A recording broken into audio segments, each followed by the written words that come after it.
Hey, what's up guys, welcome back to the channel and welcome back to Gran Turismo 7. It's a Sunday, which means it is a money focused video today.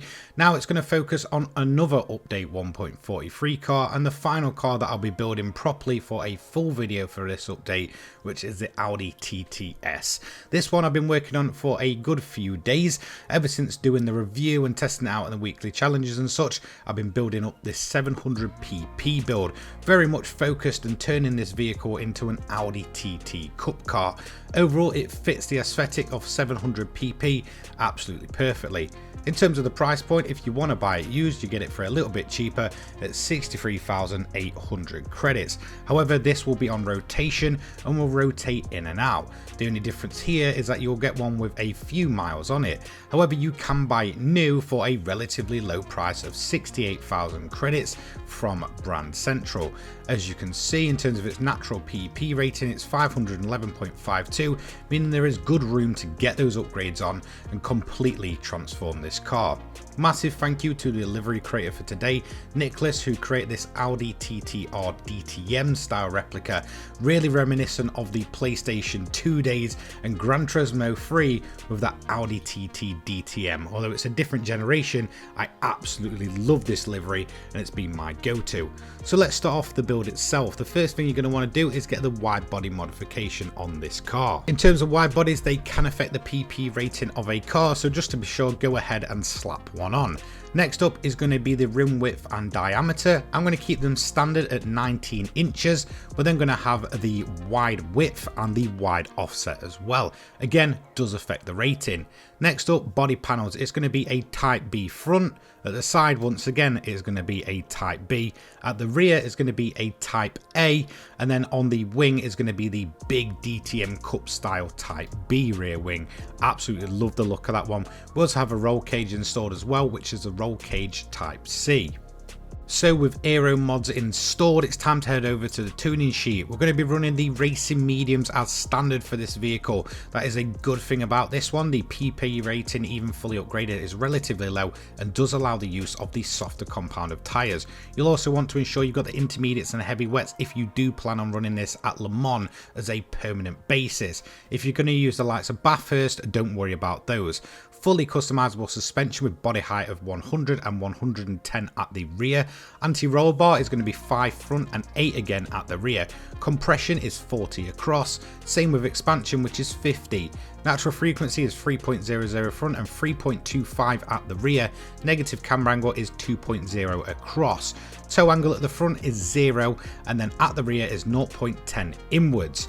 Next up, we have the fully customizable differential, and for all three of these settings you're going to set it at the minimum, which is going to be 5.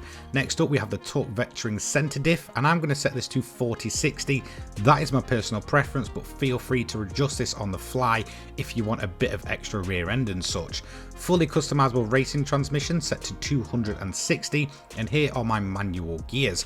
So for the final, it's 4.572, sixth is 0.662 over 351, fifth 0.779 over 290, fourth 0.953 over 237, third 1.224 over 185, second is 1.653 over 136, and first is 2.377 over 95. Feel free to pause and go through these if you need to copy these down.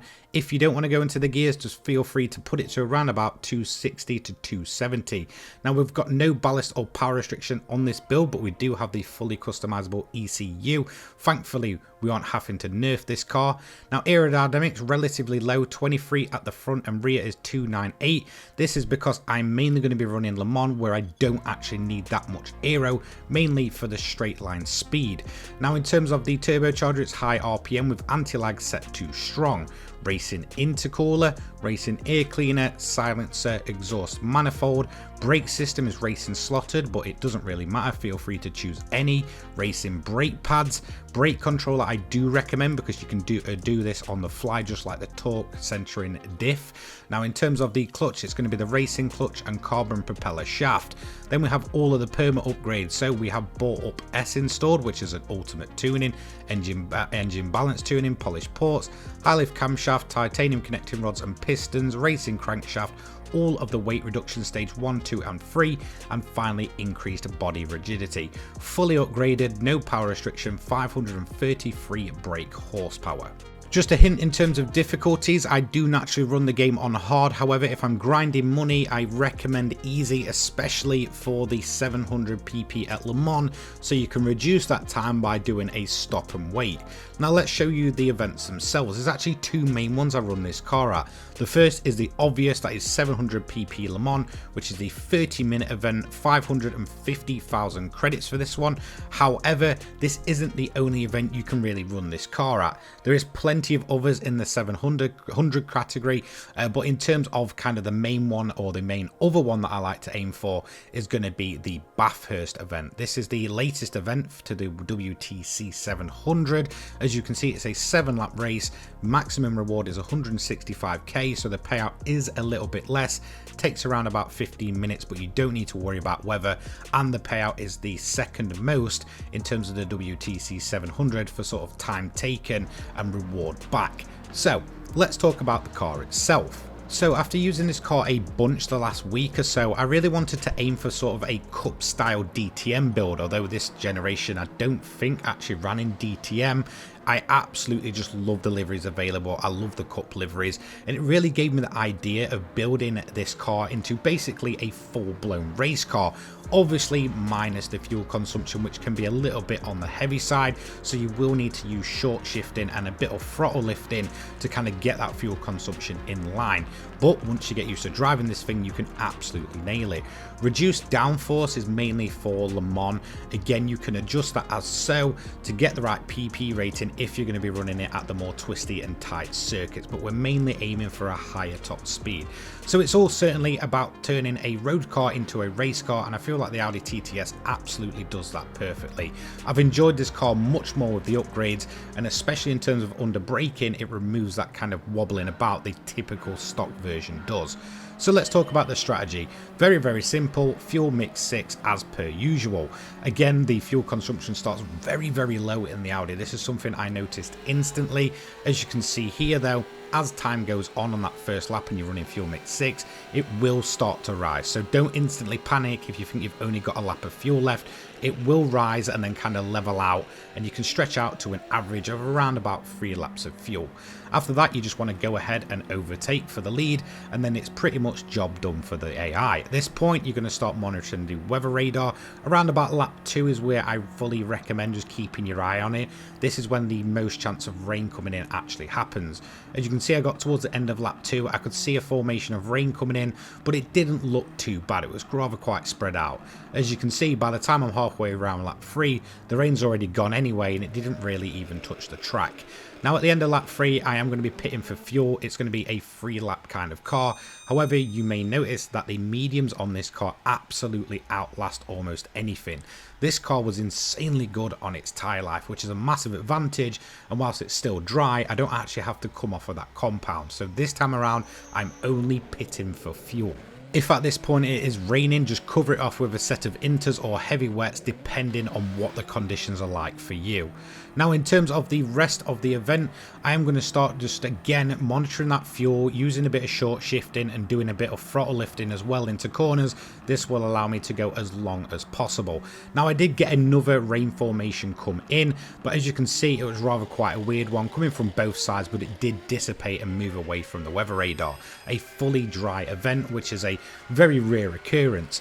Again, at the end of lap 6, I still have around about a lap to do in terms of my overall time, so it's just a case of getting a new fresh set of mediums on, filling the car to full, and then turning the engine up to fuel mix 1.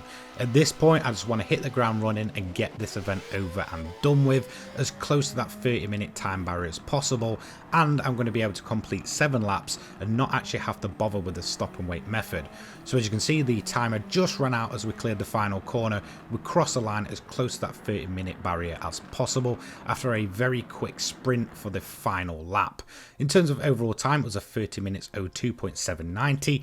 Not really too, I guess, important to the overall way that you run this event due to it being time limited, but in terms of at Bathurst, that is lap limited, so you can get that one done relatively quick. Now in terms of the payout, it's the typical one for Le Mans, 825k, but again, this car can run it pretty much everywhere for the 700 pp builds, and that's really what I was aiming for. It's all about adjusting downforce to that specific track. So there we go, a nice chunky payout, and the Audi TTS is finally built and actually useful from update 1.43. So that's going to conclude, I guess, the main builds of that update. I will have a bit of a short explaining the Bulgari VGT. However, because it's so simple to set up, I don't think it really needs its own full video guide. Massive thank you to all my members: Wigberto, Mystics, J Rowe, Victory, Mailton, Louis Vieira, Old School Gamers, Crazy Cobra, Cole White, Phil Wilmot, Dominic Saylor, Dan, Sean and Chris75572. Massive thank you for your continued support. Thank you for joining me. I have something a bit different next Sunday in terms of money methods, so you'll be sure to want to tune into that one if you want another bit of a, I guess, spicy custom race method. I'll see you in the next one. Take care, guys. Peace.